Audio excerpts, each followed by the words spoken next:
டேய், நாளைக்கு project submit பண்ணுறதுக்கு இன்றைக்கி சொன்னால் எப்படா முடியும்? அதை சொல்கிறா, வெறியாகுதுடா. ஒரு டூரிஸ்ட் பிளேஸ்க்கு போய் அதை பார்த்து அங்கே உள்ள எல்லாத்தையும் கேட்டு தெரிஞ்சுக்கிட்டு ஒரே நாளில் எழுதணும்னா பக்கத்தில் என்னடா இருக்குது? ஒரே நாளில் எங்கேயாச்சும் போயிட்டு வந்து எழுதணும்னா எங்கள் வீட்டை பற்றி தான் எழுதணும். வரையா? டேய், உருப்படி ஏதாச்சும் ஒன்று சொல்கிறா. டேய், இருக்க முடியுமா? இருக்க முடியல என்னடா இருக்கு? எனக்கும் தெரியல. சொன்னோன்னே திருத்துன்னு முழிக்கல. தெரியாததை தெரியப்படுத்துவோம். சரி, போகலாம்.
இருக்கங்குடி வரலாறு சொல்ல போறேன் வையகத்தார் கேளுங்களே. ஈராத்து மத்தியிலே இருக்கங்குடி மாரியம்மா, அரசக்காட்டு பூமியம்மா, கந்திரந்து பாருமம்மா. ஏழைகளை வாழ வைக்கும் இருக்கங்குடி மாரியம்மா. ஆயி மகமாயி ஆத்தா பரஞ்சோதி, ஊத்து தண்ணியா மாறி எல உசுர காக்கவாடி. ஆயி மகமாயி ஆத்தா பரஞ்சோதி, ஊத்து தண்ணியா மாறி ஏல உசுர காக்கவாடி. பொட்டலுல பெஞ்ச மலையே மாறி பொட்டுருக பெயலையே, பொட்டலுல பெஞ்ச மலையே மாறி பொட்டுருக பெயலையே.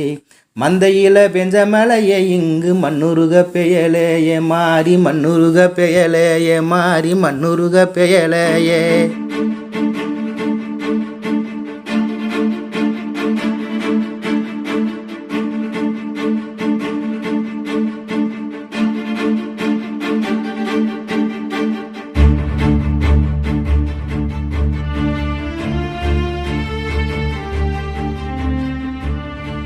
என்ன வீடு திறந்துருக்கு, ஆளை காணோம்?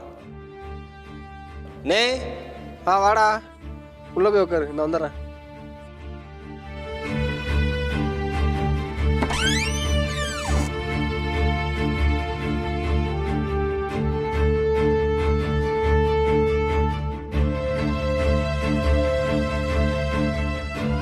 என்னதுடா அது? இருக்கங்குடி மாரியம்மன்.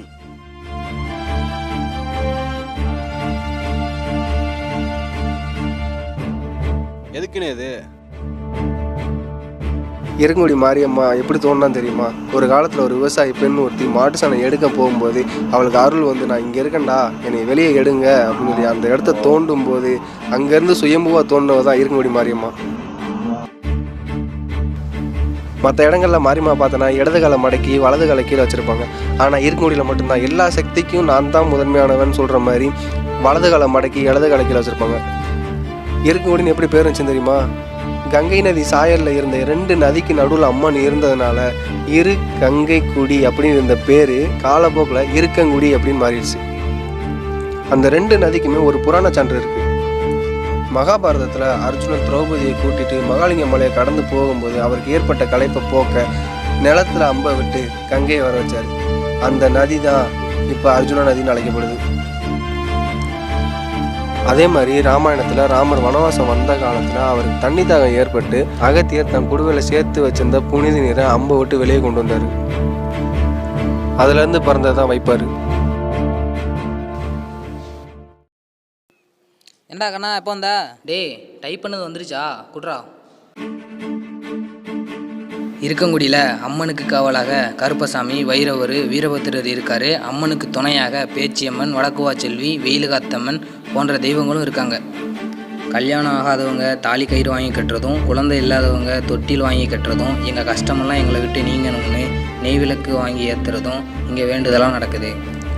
அழகு குத்துறது, அக்னி செட்டு எடுக்கிறது, ஆயிரங்கன் பானை சுமக்கிறது, மாவு விளக்கு எடுக்கிறது, சொந்த வீடு கட்டணும்னு வேண்டினவங்க அவங்க வேண்டுதல் நிறைவேறணுனையும் பூட்டு வாங்கிட்டு வந்து அம்மனுக்கு நன்றி கடன் செலுத்துறது, இப்படின்னு பல வேண்டுதல்கள் இங்கே முக்கியமானதாக இருக்குது. நமக்கு டூரிஸ்ட் பிளேஸ்னோடனே ஊட்டி, கேரளா, கொடைக்கானல் தான் ஞாபகம் வரும். நமக்கு பக்கத்தில் இருக்க எல்லாத்தையும் மறந்துடுறோம். ஏன் நம்மளே அப்படி தாண்டா தெரிஞ்சோம். கையில் வைரத்தை வச்சுட்டு தங்கத்தை தேடி அலைஞ்சோம். இருக்கங்குடி நமக்கு கிடைச்ச வைரம்டா. அதை பற்றி எத்தனை பேருக்கு தெரியும்? இப்போ எல்லாத்துக்குமே தெரியும். வெளியூரையும் வெளிநாட்டு கலாச்சாரத்தையும் தூக்கி வச்சு பேசுகிற நம்ம ஊரையும் நம்ம கலாச்சாரத்தையும் மறந்துடும். நம்மள எத்தனையோ பேர் இருக்கங்குடி போயிருப்போம். எத்தனை பேருக்கு இருக்கங்குடியை பற்றின சிறப்புகள் தெரியும்? இல்லை தெரிஞ்சுக்கையாவது முயற்சி பண்ணியிருப்போமா? எல்லா கோயில்கள்லையும் திருவிழா காலங்களில் மட்டும்தான் மக்கள் கூட்டமாக கூடுவாங்க.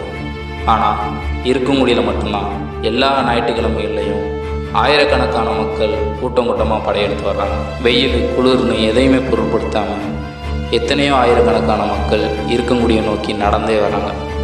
எத்தனையோ கண்ணீர் கதைகள், வலிகள், கஷ்டங்கள் தீரும்னு நம்பி வர்ற பல கோடி மக்களோட நம்பிக்கையாக இருக்கங்குடி இருக்குது. முதல்ல நம்மளை சுற்றி இருக்கிற இடங்களோட சிறப்புகளையும் பெருமைகளையும் தெரிஞ்சுப்போம். அதுக்கப்புறம் வெளியூர், வெளிநாடுகளை நோக்கி போவோம்.